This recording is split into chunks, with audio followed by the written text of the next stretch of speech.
ایک اور پھر یہ کوشچن کیا گیا تھا کہ کسی نے یہ کہا کہ رزق عورت کے نصیب کا ملتا ہے اور اولاد مرد کے نصیب کی ہوتی ہے، کیا یہ شرعاً جائز ہے؟ دیکھیں، اگر کسی روایت میں ایسا ظاہری کوئی مضمون آ بھی گیا تو اس کے یہ ظاہری معنی مراد نہیں ہے،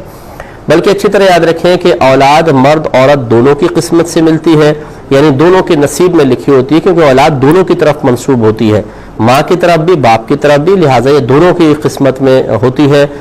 نہ ماں اس میں قصوروار ہے نہ باپ۔ اگر بیٹیاں پیدا ہوں، صرف بیٹی پیدا ہو تو کوئی ماں کو قصوروار نہیں ہے بیچاری کہ اسے ہم یہ کہیں کہ تم بیٹیاں پیدا کر رہی ہو، اور اگر لڑکے پیدا ہو تو کوئی باپ کا کمال نہیں ہے کہ ہم یہ کہیں کہ جی تمہارے بڑا کمال ہے کہ سارے کے سارے بیٹے پیدا کر لیے۔ یہ اللہ تبارک و تعالیٰ دونوں کی قسمت کے دیتا ہے، لہذا اگر خدا نہ خواستہ کسی عورت کو صرف بچیاں پیدا ہونے پر تانا زنی کرنا مقصود ہو تو پھر باپ پہ بھی کرے،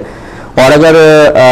بیٹے پیدا ہونے پر کریڈٹ کسی کو دینا ہے تو پھر مرد کو ہی نہیں بلکہ ماں کو بھی دیں کہ دونوں کی قسمت کا ہے، اصل تو کمال اللہ تعالیٰ کا۔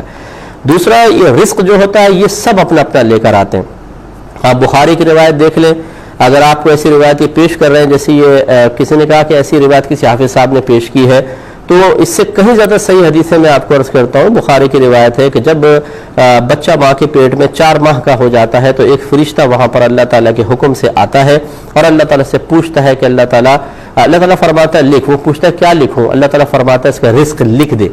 تو وہ تمام زندگی جتنا رزق استعمال کرے گا سب لکھ دیا جاتا ہے کہ اس کو کتنا رزق ملے گا، کب ملے گا اور کس انداز سے ملے گا۔ تو لہٰذا یہ رزق تو پہلے ہی متعین کر دیا گیا ہے اور ہر شخص اپنا رزق خود لے کر آتا ہے۔ نبی کریم صلی اللہ علیہ وسلم نے ارشاد فرمایا کہ قلم قدرت لوگوں کا رزق لکھ کر خشک ہو چکا ہے، اب کسی پرہیزگار کی پرہیزگاری اس کو بڑھا نہیں سکتی اور کسی کا فسق و فجور اسے کم نہیں کر سکتا۔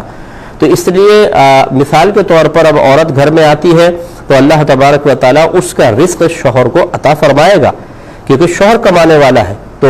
زیادتی سی محسوس ہوگی۔ اگر بالفرض کاروبار میں کمی محسوس ہو، عورت کی وجہ سے نہیں ہے، یوں سمجھ لیں کہ یہ آپ مرد کی قسمت میں کم لکھا ہوا تھا، بلکہ اگر یہ عورت نہ ہوتی تو اور زیادہ نیچے چلا جاتا، کیونکہ ابھی اگر کم ہوا ہے تو بیوی کا رزق آپ کو دیا جا رہا ہے، آپ کے ذریعے بیوی تک پہنچ رہا ہے، اس کا مطلب ہے کہ آپ کا اپنا رزق بھی ہے اور بیوی کا رزق بھی آپ کو دیا جا رہا ہے، اس کمی کے باوجود دونوں کا رزق۔ اس کا مطلب اگر یہ عورت نہ ہوتی تو اور نیچے چلا جاتا۔ اس لیے جہالت کی بات ہے کہ اگر کوئی بچی بیچاری رخصتی کے بعد گھر پہنچے اور کاروبار میں نقصان ہو جائے تو کہتے ہیں جی بڑی منحوس ہے کہ گھر میں آتے ہی کاروبار تباہ ہو گیا۔ اور میں ایسے موقع پہ اکثر یہ عرض کرتا ہوں کہ اگر یہ منحوس ہے تو آپ لوگوں کی برکت کہاں چلی گئی؟ یہ کیوں نہیں کہتے کہ آپ سب منحوس ہیں، وہ بابرکت آئی تھی لیکن آپ سب کی نحوست کی وجہ سے اس کی برکت دب گئی اور کاروبار کو نقصان ہو گیا۔ اب برا مان جائیں گے کہ جی یہ کیا بات ہو گئی، یہ کیا بات ہو گئی، تو پھر یہ کیا بات ہو گئی، اس کے اوپر پھر کیوں نہیں کلام کرتے؟